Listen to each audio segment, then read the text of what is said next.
संजय, अब हमारी वार्तालाप रिकॉर्ड हो रही है जी सर। और आज चर्चा का विषय ये है कि इतने वर्षों के हमारे अनुभव के बाद, जिसमें हमने लोगों को जगाने की बहुत कोशिश की, लेकिन मैंने ये पाया कि लोग बाग शायद अपने बच्चों का भला नहीं चाहते हैं।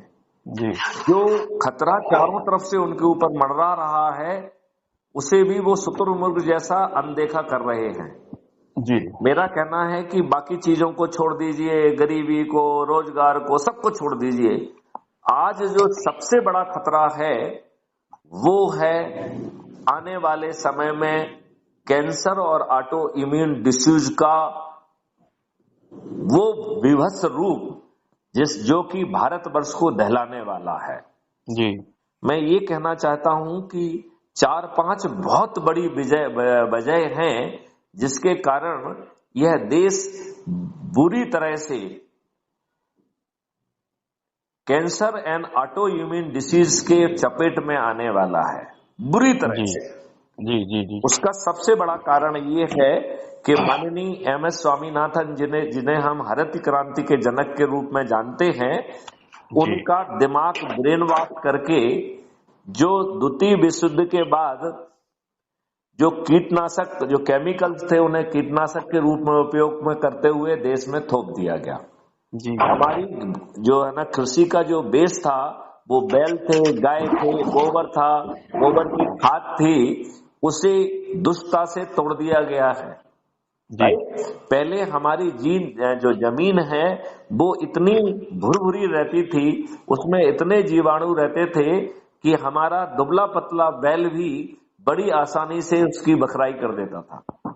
सही बात जो है, पहले देखो आप, ट्रैक्टर के पावर कम हुए, फिर और पहले बहुत कम हुआ करते थे, अब पावर बढ़ता जा रहा है।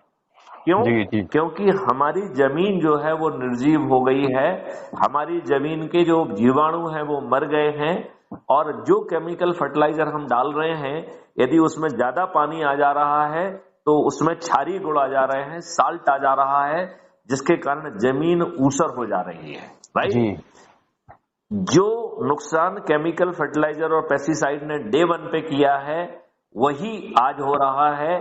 तो आज यदि केमिकल फर्टिलाइजर और पेस्टिसाइड के कारण यदि आज हमारी जमीन विषाक्त हो गई है, आज हमारी फूड चेन विषाक्त हो गई है। आपको मालूम है मिस्टर संजय सिवाल, जी सर, आप खाना खा रहे हैं, जो अन्न खा रहे हैं वो विषाक्त हो गया है, वो आपको कैंसर करेगा। आप बताओ, आप बिना भूखे रहोगे क्या? नहीं जी। नंबर 1।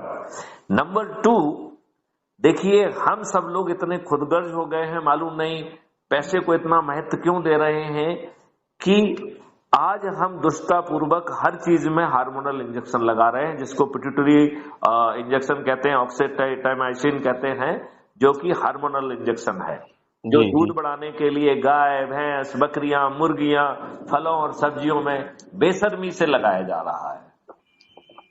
आपको मालूम है ये कैंसर कारक है। जी जी जी।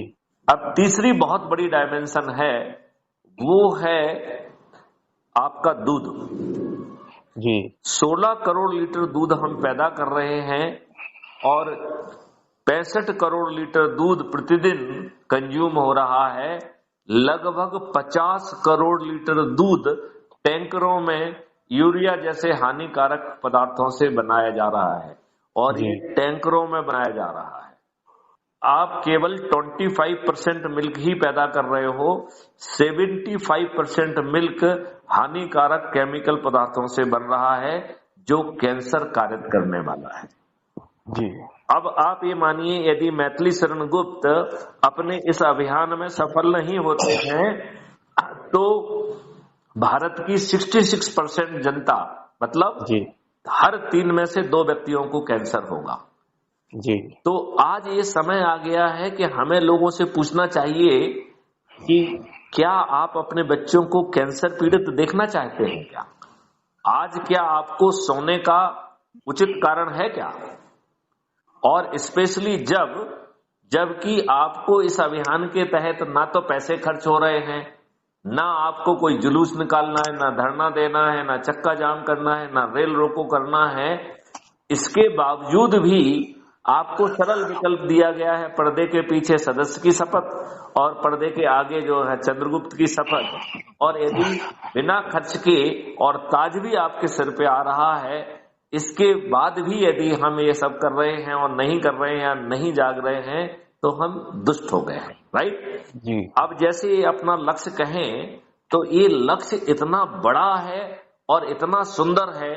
आप ये बताइए, यदि भारत सरकार को आज जो वो विभिन्न साधनों से कमा पा रही है, विभिन्न टैक्सेस से कमा पा रही है, यदि हम उससे उसे 20 गुना ज्यादा पैसा दे दें तो उसे जनता से टैक्स क्यों लेना चाहिए?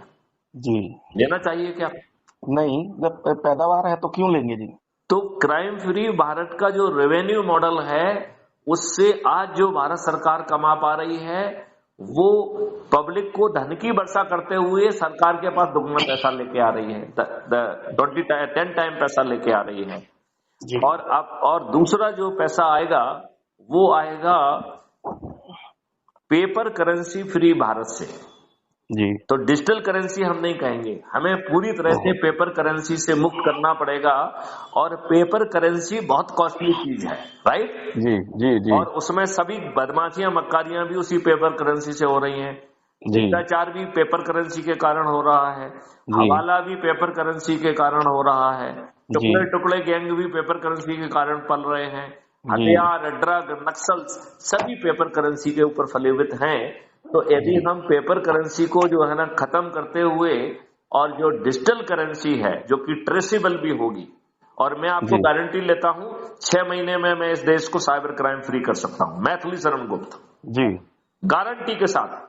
जी सर। बड़े से बड़े क्रिमिनल जो कि बहुत शातिर है, जो उंगलियों में साइबर क्राइम कर सकते हैं, उनकी औकात खत्म हो जाएगी कि वो साइबर क्राइम की तरफ देखें भी।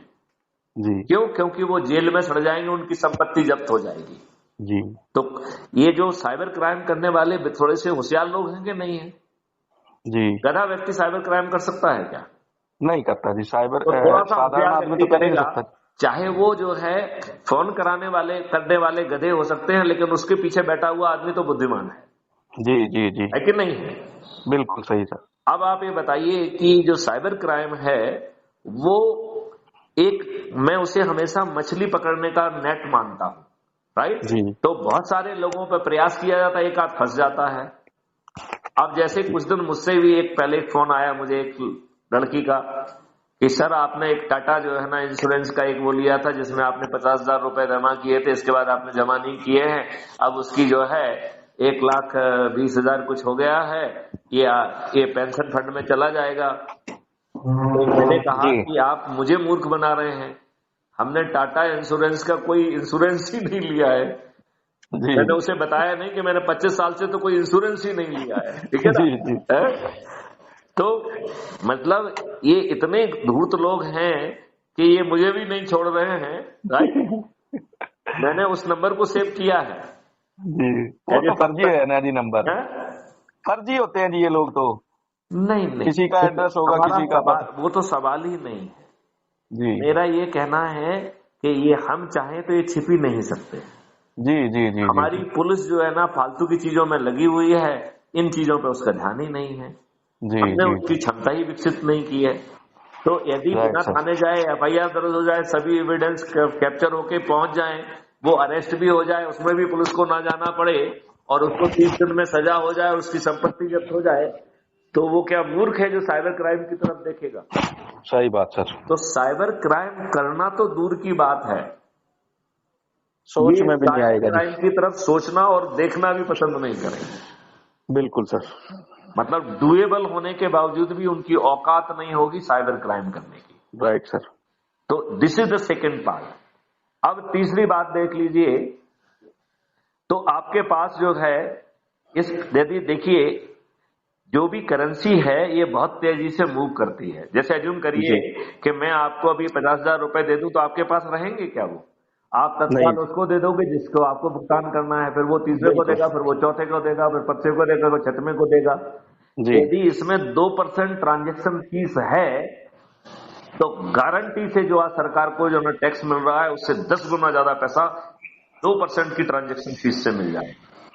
जी और हम इस देश को टैक्स से मुक्त कर पाएंगे और भारत सरकार के पास 20 गुना पैसा आ जाएगा। जी अभी मैं थोड़ी देर पहले आपको समझा रहा था कि कैसे शासकीय कर्मचारियों की आय हम दुगनी कर देंगे और भारत जी सरकार पे जो है ना बोझ आधा कर देंगे जी और पूरी सिस्टम में एफिशिएंसी आ जाएगी कि नहीं आ जाएगी। जी जी जी जी फिर अभी हमने आपको जो नहीं समझा पाया उसको कभी विस्तार से समझाएंगे कि किसानों की आमदनी जो है बड़ी आसानी से 5 गुना हो जाएगी और हम किसानों के उसमें ढेर सारे जो है खर्च वो कर पाएंगे काम और उसका जी कोई भी भुगतान उसको नहीं करना पड़ेगा। जी उसे जो है आज एक छोटा किसान है वो अपने खेत को जो ना बखर कराने में उसकी कमर टूट जाती है क्योंकि हर चीज महंगी हो गई है।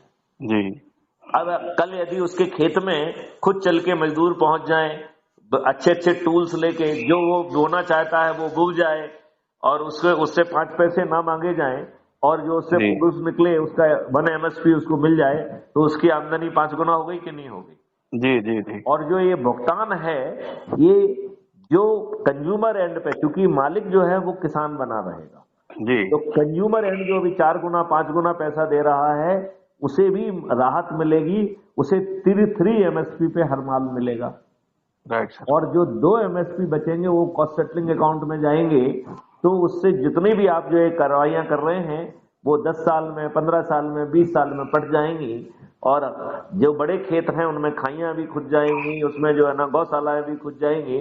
तो आप मुझे बताइए यदि हम पेड़ों की संख्या 3 गुनी कर पा रहे हैं, गायों की संख्या हम 10 गुनी कर पा रहे हैं और गायें जो आज आपकी घूरे पे घूम रही हैं उसकी जगह वो जो है उनकी सेवा शुश्रूषा भी होगी, उनकी मसाजिंग भी होगी, उन्हें पेड़ों से जो है ना प्रोटीन रिच फॉडर मिलेगा, उन्हें सूखा भूसा नहीं खाना पड़ेगा और उसमें औषधियां भी मिली होंगी तो वो गाय का दूध जो है अमृत तुल्य औषधि तुल्य हो जाएगा कि नहीं हो जाएगा। जी जी जी जी हो जाएगा कि नहीं हो जाएगा। बिल्कुल सर अब किसानों की आमदनी 5 गुना हो गई है, मजदूरों की आमदनी 10 गुना हो जाएगी। जैसे जो मजदूर आज जिनके पास कोई चातुर्य नहीं है, कोई कौशल नहीं है, जो आज खाने के लिए मोहताज है, हम माननीय नरेंद्र मोदी से प्रार्थना कर रहे हैं कि आप लाडली बहना अकेला क्यों कर रहे हैं, आपके जी लाडले भाई भी पैदा कर और आप उन्हें 1,000 क्यों दे रहे हैं। आप शुरू में उन्हें मिनिमम 10,000 देंगे और हम ट्रेन करने के बाद उनसे जो है ना उसको बढ़ा के हम 25,000 तक ले जाएंगे जी और बाद में हम लाडली बहना और लाडले भाई तक नहीं रुकने वाले हैं, हम लाडले जी माँ बाप भी पैदा करेंगे। जी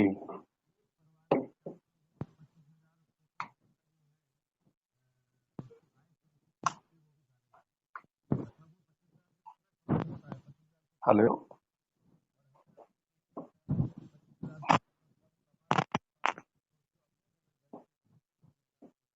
हेलो जो है ना उसे कर पाएगा, बताइए जी है कि नहीं। बिल्कुल सर तो अब आप मुझे बताइए कि यदि हम माननीय नरेंद्र मोदी जी को ये सब बातें बताएं और माननीय नरेंद्र मोदी जी को लगे कि यदि हम टैक्सी अकेला कम कर देंगे, 0 पे ले आएंगे, तो आज बताओ माननीय नरेंद्र मोदी पूरी 543 सीट जीत जाएंगे। किसान जो है वो तो कह रहा हूँ के साथ हो रही है आवाज नहीं आ रही सर आपकी। हेलो हेलो हेलो आवाज आ रही हाँ है। अब आइए सर। हाँ तो मैंने कहा कि गारंटी से हम जो है हर वर्ग को लाभ पहुंचा पाएंगे, उसे कैंसर से भी बचा पाएंगे। तो माननीय नरेंद्र मोदी पूरी 543 सीटें जीतेंगे कि नहीं जीतेंगे। जी यदि माननीय नरेंद्र मोदी जी को ये एहसास हो जाए कि वो अपराध मुक्त भारत मिशन और इन स्ट्रेटेजी से जुड़ के उन्हें लाभ मिलेगा। आज इतनी मेहनत करते हैं बेचारे नरेंद्र मोदी जी, इतनी मेहनत करते हैं वो और जी तब भी 303 पे सिमट गए कि नहीं सिमट गए। जी अभी जी भाजपा के अंदर ही बहुत सारे कुचर्क चल रहे हैं जो उनको पर काटने में लगे हुए हैं। जी यदि वो क्राइम फ्री भारत के मॉडल को अडॉप्ट करते हुए उन सब चीजों की घोषणा कर देते हैं और उस पर काम भी चालू हो जाता है, रोजगार गारंटी का पंजीयन भी होने लग जाता है और उसका जो है ना उनको जो है स्किल भी मिलना चालू हो जाती है और उनको 2 या 3 महीने में मिनिमम 10,000 रुपए का वो भी चालू हो जाता है। तो आप मुझे बताइए माननीय नरेंद्र मोदी जी को पूरी 543 सीटें नहीं मिल जाएंगी। बिल्कुल जी तो माननीय नरेंद्र मोदी जी के ये हित में है नहीं कि नहीं है कि वो अपने देश को जो है ना कैंसर से भी बचा पाएंगे, वो जो है गायों की संख्या 10 गुना कर पाएंगे। इस जी देश में ना तो गाय कटेंगी और ना ही जो है वो बिकेंगी। जी और क्योंकि गाय का जो है, गाय महत्वपूर्ण नहीं है, गाय का गोबर महत्वपूर्ण है। जी राइट। गाय जी जब मर जाएगी तभी उसकी स्किन उतारी जा सकती है, जिंदा गाय को कोई प्रताड़ना नहीं दी जा सकती है। जी जी जी तो आप बताओ, चारों तरफ लाभ ही लाभ है कि नहीं है? बिल्कुल सर। अब मैं आपकी प्रतिक्रिया जानना चाहता हूं कि क्या हमारी बात यदि सही तरीके से माननीय नरेंद्र मोदी जी के कान तक पहुंचेगी तो वो क्या मैथिली शरण गुप्त को बुला के उनसे समझना नहीं चाहेंगे क्या? देश हित की हर बात हमारे देश के प्रधानमंत्री आदरणीय नरेंद्र मोदी जी समझना चाहते हैं जी। तो बस यही नरेंद्र, तो मैं कह रहा हूं कि आप भी कहिए, हम भी कह रहे हैं, जो अभी अपनी बातचीत हुई है ये रिकॉर्ड वही हो बात रही है है, ना ये सर, भी पहुंचेगी उनके पास। मैं यही कह रहा हूँ सर, जो आपका मॉडल है 21 लक्ष्यों का, उसमें कोई शक शंका सवाल है नहीं जी कि भाई हम लोग ये नहीं कर पाएंगे। और सभी ये जो 21 लक्ष्य हैं ये करने लायक हैं जी। अगर कोई सच्चा देशभक्त हो तो वो इन लक्ष्यों के ऊपर काम करेगा। नरेंद्र मोदी जी देशभक्त हैं जी, तो मेरी प्रतिक्रिया ये है सर कि ये बातें नरेंद्र मोदी जी को 1 to 1 बैठ के समझाई जाए, उनका कीमती समय में से थोड़ा सा समय लिया जाए और फिर उसके ऊपर स्ट्रेटेजी पे काम किया जाए जी। तो आप अपने दूतों को कहिए कि वो समझ लें, हम अपने दूतों को कह रहे हैं वो समझ लें। और तीसरा जी, जो है ये पूरे मैं- जनता, एक सेकंड मैं अब इसके दूसरे पक्ष पे लाता हूँ। जी आज जो है ना माननीय नरेंद्र मोदी जी का विचार ये हो सकता है कि तुम मैथिली शरण गुप्त छोटे से डीजी, ऐसे जो है ना सैकड़ों डीजी मेरे पैर के नीचे रहते हैं। राइट। सर वो हमारी बात नजरअंदाज करने की बात भी हो सकती है, लेकिन यदि हम 10-10 लोगों को जोड़ के, यदि हम जो है ना 9 दिन में जो हम व्रत की बात कर रहे हैं, यदि हम साथ में उसे भी करते जाएं, तो मुझे लगता है कि हम माननीय नरेंद्र मोदी जी का हाथ सीधे स्ट्रॉन्ग कर पाएंगे। हम उन्हें 543 सीट सीधे जिता पाएंगे। तब संभवतः उन्हें दोनों लाभ एक साथ दिखाई देंगे। एक लाभ जो पब्लिक को पहुंच रहा है वो देख पाएंगे, और जो हम छत पे चढ़ के माननीय नरेंद्र मोदी जी को समर्थन देंगे उस लाभ को भी वो देख पाएंगे जी।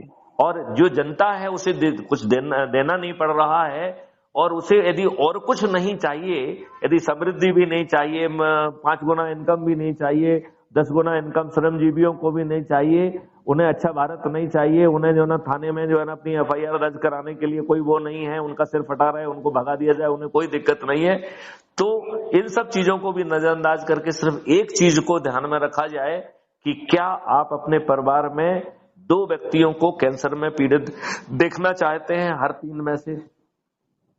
आपके पास क्या इतने संसाधन होंगे कि आप उसकी कीमोथेरापी करा लेंगे?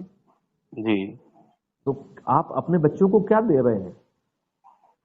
मुझे लगता है यदि ये बात यदि हम सही तरीके से पब्लिक तक पहुंचाएं तो बड़ा हो जाएगा। मैं इसको देखता हूं, इस बात को हमने बहुत अच्छे ढंग से कहां पहुंचाने की कोशिश की जी। एक व्यक्ति नहीं दिख रहा है मुझे, मतलब जिसमें मैं भी नहीं हूं और आप भी नहीं, राइट जी, मतलब जी, जी। हमने भी तो वो प्रयास नहीं किए ना, हम स्कूल कॉलेज में पहुंचते वो नहीं हुआ ना अभी तक जी। तो जब एक भी व्यक्ति ने ठीक ढंग से प्रयास नहीं किए, और जो लोग भी जुड़े हुए थे वो जो है ना डिजिटल वीडियो पे ही अपनी जो है ना फांक रहे थे, वो संगोष्ठी लेने वाला काम नहीं कर रहे थे।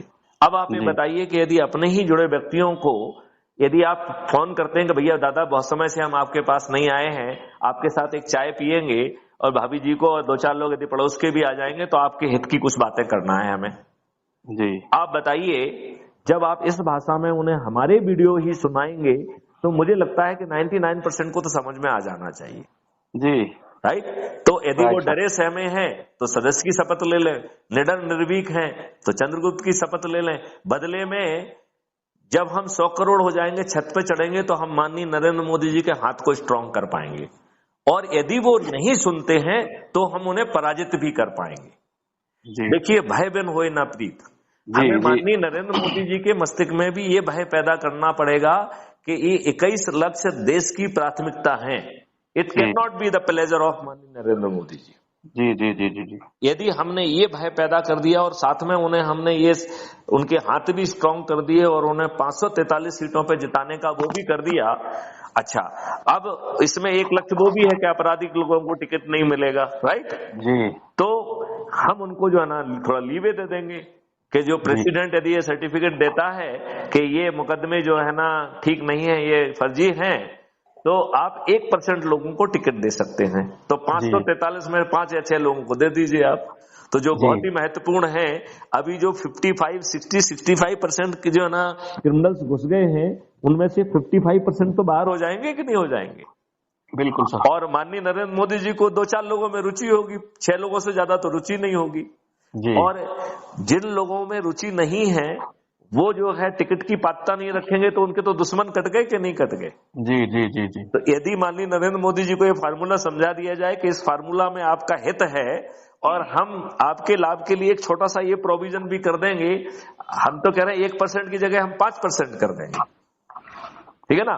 कि राइट सर। 5% केसेस में पार्टी का अध्यक्ष ये यदि ये सर्टिफिकेट देता है कि उसके मत में ये आपराधिक जो हैं, ये गणित हैं, गड़े गड़ाए हैं, ये व्यक्ति आपराधिक चरित्र का नहीं है, तो जो टिकट पे जो ना देने का जो बंधन है, वो 5% केस में उसके सर्टिफिकेट के आधार पर टिकट दिया जा सकेगा। जी मेरे ख्याल से इससे उनका भी काम बन गया और अपना भी काम बन गया।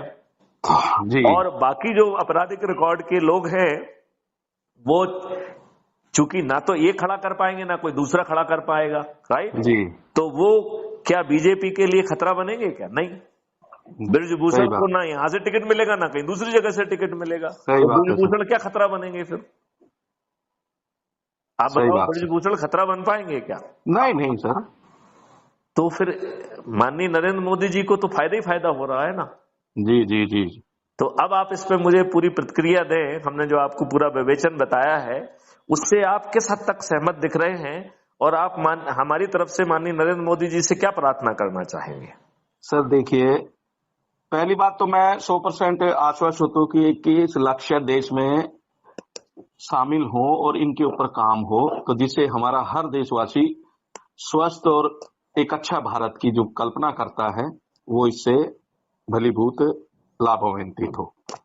प्लस नरेंद्र मोदी जी की जहां तक बात है सर, आप वाली बात बिल्कुल जायज है, मैं आपसे सहमत हूं कि हमारे जितने भी लोग जुड़े उन्होंने ईमानदारी से काम नहीं किया और इन लक्ष्यों को जन जन तक पहुंचाना चाहिए था, उन्होंने जन जन तक नहीं पहुंचाया। उन्होंने अपने फोन तक ही वो सीमित रखा और यहाँ तक कि फोन तक ही नहीं हुआ, अपने परिवार को भी नहीं बता पाए। लेकिन डींगे हाँकने में वो सबसे आगे रहे। आदरणीय नरेंद्र मोदी जी देश के प्रधानमंत्री हैं जी, अगर उनसे ये सिफारिश की जाए, किसी भी माध्यम से उनसे मिला जाए और इन लक्ष्यों के साथ में उनको ये दिया जाए और कि हम लोग ऐसा सोचते हैं कि इन स्ट्रेटेजी पे चल के भारत एक समृद्ध भारत, सुंदर भारत, निरोगी भारत इस तरह से बन सकता है, तो नरेंद्र मोदी जी तो चाहते ही ऐसा है कि सबका साथ, सबका विकास और सबका विश्वास। तो ये जो 21 लक्ष्य है सर, बस हमें जरूरत है नरेंद्र मोदी जी के सामने बैठ के इनको बताने की। और जिस दिन नरेंद्र मोदी जी को ये पता लग जाएगा कि भाई हाँ नहीं, लेकिन हमें एक प्रॉब्लम है। देखिए 2018 में मैंने 2 डीओ पत्र लिखे थे सिटिंग डीजी के बतौर जी। मैंने कहा था कि देखिए एक कॉन्सेप्ट नोट बना है जो कि अब नेशनल पुलिस मिशन भी उसमें नहीं बन पाया था, 2019 में बना है वो जी सर। मैंने कहा कि आपका 15 मिनट का मुझे समय चाहिए, मैं आपको ये बताना चाहता हूं कि इस देश को जो है ना अपराध मुक्त भारत बनाया जा सकता है। और ये प्रेजेंटेशन की कॉपी भी उनको हमने एडवांस में लगा के भेजी थी जी जी। आज इतने साल हो गए, 5 साल, उन्होंने अपॉइंटमेंट तो मुझे दिया नहीं 15 मिनट का। तो हमें प्रभावी तरीका खोजना पड़ेगा जी। हम लोग अपनी पूरी कोशिश करते हैं कि जी 1 to 1 बैठाया जाए आपको। हाँ। और आपका जो ये विश्लेषण है आप उनके आदरणीय नरेंद्र मोदी जी के सामने इसे ब्रीफ करें। और जहां तक मैं समझता हूँ, मुझे अपना ज्ञान है, अगर नरेंद्र मोदी जी को ये समझाया जाएगा तो सर मेरे ख्याल से वो ये नहीं कहेंगे कि नहीं मैथिली जी इस पे काम नहीं करना चाहिए, बल्कि वो आपको प्रोत्साहित करेंगे कि मैथिली जी आप इसको हैंडल भी करो और कोई परेशानी आती है तो मुझे बताओ और हम इसको लागू करेंगे। हाँ, मेरा तो माननीय नरेंद्र मोदी जी से प्रार्थना ये है कि 21 सब्जेक्ट पे 21 टास्क फोर्स बना दिए जाए और उन सभी 21 टास्क फोर्स को मैं जो है ना अपना सुपरविजन मार्गदर्शन देने के लिए तैयार हूं और मैं 1 साल में रिजल्ट माननीय नरेंद्र मोदी तक पहुंचा दूंगा और कुछ रिजल्ट तो जो है वो 2024 के चुनाव के पहले पब्लिक महसूस कर पाएगी। जी बहुत जी सारी जी चीजें पब्लिक को फील मिल जाएगी चुनाव के पहले। जी सर। तो जब चुनाव के पहले पब्लिक को फील मिलेगी तो उसका राजनीतिक लाभ जो है ना माननीय नरेंद्र मोदी जी को मिलेगा कि नहीं मिलेगा? बिल्कुल सर, बिल्कुल। यदि आज माननीय नरेंद्र मोदी जी ये घोषणा कर दें कि 2025 में टैक्सेशन को जितना भी रेट है हम उसको 50% कर देंगे, 2026 में उसे 25% कर देंगे, 2027 में 10% कर देंगे, 2028 में 5% और 2029 में भारत में किसी भी तरीके का कोई भी टैक्स नहीं रहेगा। जी। मैं गारंटी लेता हूं कि मैं भारत सरकार को 20 गुना पैसा दिलाऊंगा और मैं ये भी गारंटी लेता हूं कि जो भारत सरकार के वर्तमान खर्च हैं उसका बाहर में आधा कर दूंगा। आप बताइए देश के विकास के लिए कितना पैसा होगा? जी। Bharat biggest research and development hub बनेगी। मैं तो शिक्षा व्यवस्था को बदल दूंगा। जी। ये जो आज के गाइड बैठे हैं जो पीएचडी बांट रहे हैं ये दुष्ट लोग हैं। ये सभी लोग जो भी सब्जेक्ट देना चाहते हैं वो सब्जेक्ट दें, सब्जेक्ट नेशनल प्रायोरिटी के आधार पर तय किया जाए। जी। जो चीजें यहां नष्ट हो गई हैं, भारत की बहुत सारी विशेष चीजें अभी भी विदेश की जमीन पे उपलब्ध हैं।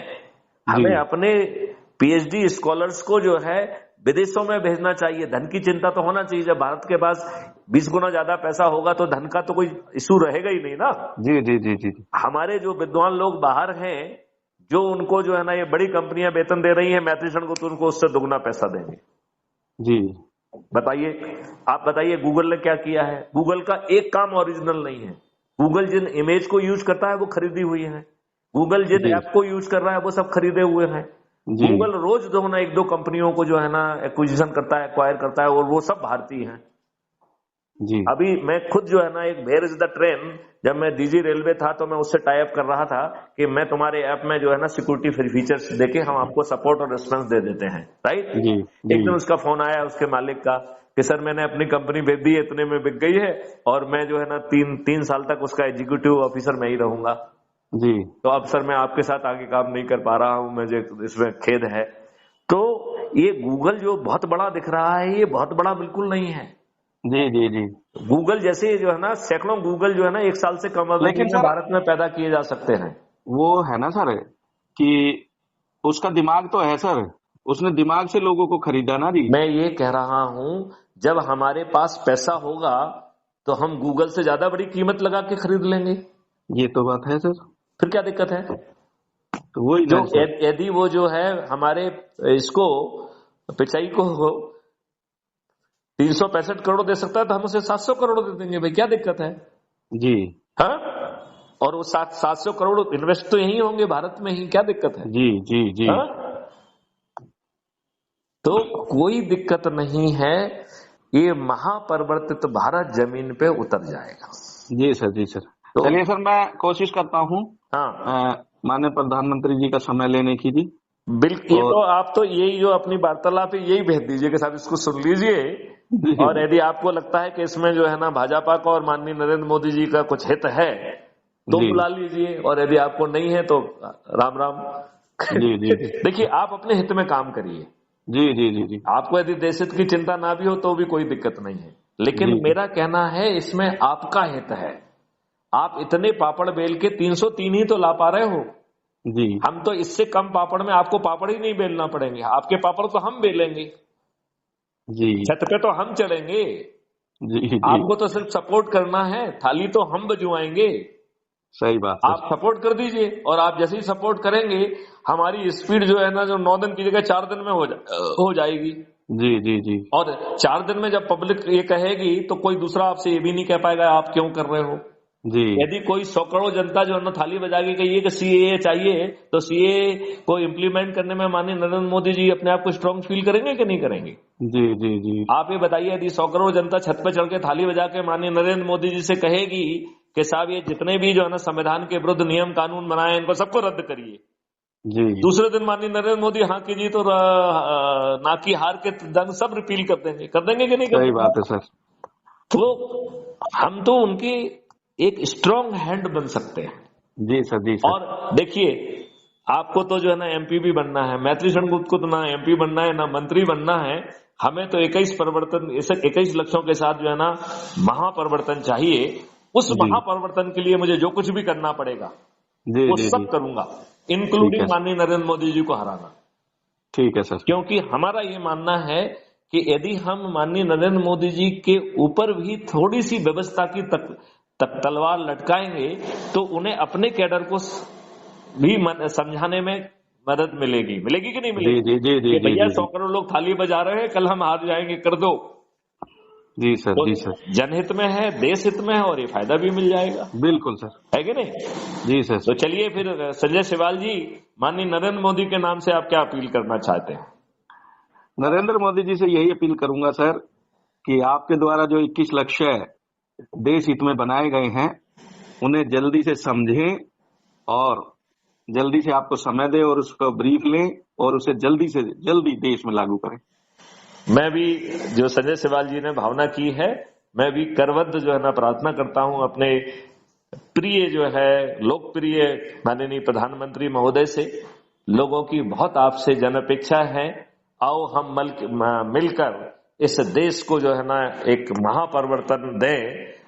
हम अपने देश को समृद्ध, निरोगी, दीर्घायु, सुखी बनाने में जो काम कर सकते हैं, 5 साल से कम समय में ये परिवर्तन 100% एक्यूरेसी के साथ जमीन पर उतर जाएगा।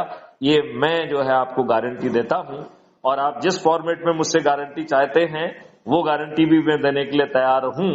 आप चाहें कि यदि ये नहीं कर पाए तो मैं जेल जाने के लिए भी तैयार हूं। चलिए, जय हिंद, जय भारत, वंदे मातरम, जय गुरुदेव। जय